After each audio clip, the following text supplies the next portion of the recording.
with the little time that we have remaining, I'd like to take a moment to ask our speakers for their key takeaways or final thoughts from the presentation today. So, Greg, why don't we pass it to you since we heard from you first? Would you like to start? Yeah, sure, Paige. So first, I would say for the FIs, this is a growing concern. Criminals have more or less been pushed here into synthetic identity fraud because the easy money is no longer available to them. As we keep closing doors, like I said earlier, they don't stop; they just find a new way. And this is we've kind of forced them into finding this path because we're closing so many other doors behind them. So, and in addition, like I think I shared in the presentation, the criminals are finding a nice payoff. So even though it takes more time for synthetic identity fraud, it is worth their while in the end. So that's kind of point number one. It is a very real risk that we're all facing. Next, I would say the FIs need to implement a multi-layered approach. I already stated this earlier, but it just needs to be reiterated. You got to employ more than one technology, which will help you keep up with the criminals. So definitely consider a multi-layered approach to this problem. And then finally, I would say we got to get the consumers involved, get them in the game. The FIs can no longer worry about trying to do this all themselves.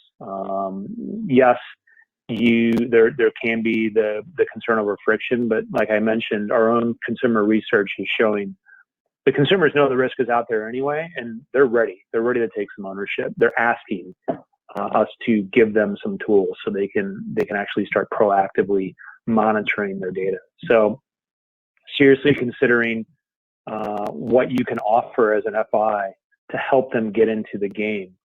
Because like I said, it'll only help you in return if they can start monitoring their own data.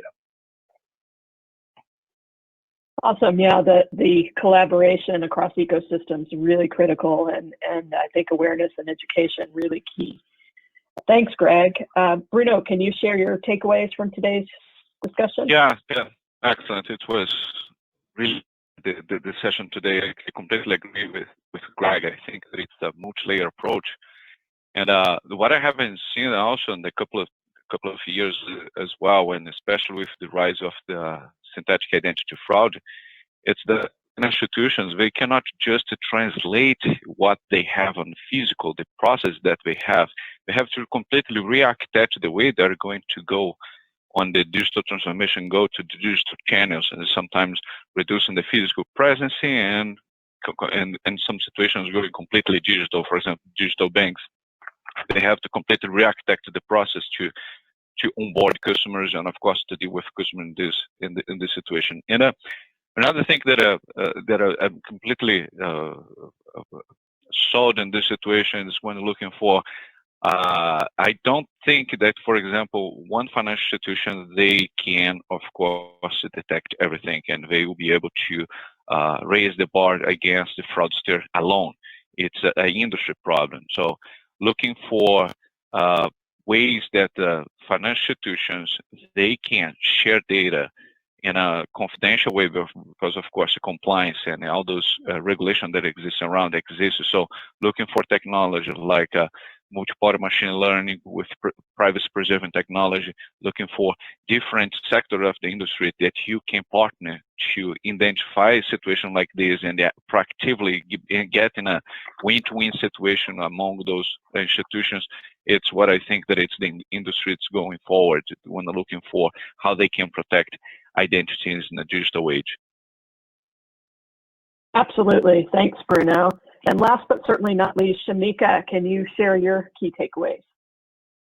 Sure. So, I would say that, identity theft, as we talked about, continues to be one of the top reported frauds to the FTC. And even though synthetic identity theft is hard to track and to detect, we still would want to hear about it from consumers if they know that they have been victims of identity theft, and there are still things that you can do to help mitigate your risks in terms of being a victim.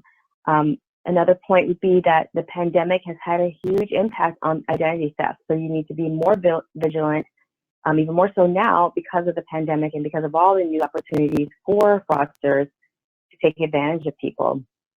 And then finally, I would say that, reporting identity theft to the FTC is beneficial not just for you as a victim, but for consumers as a whole and for us here at the FTC. And it also can lead you on a path to recovery.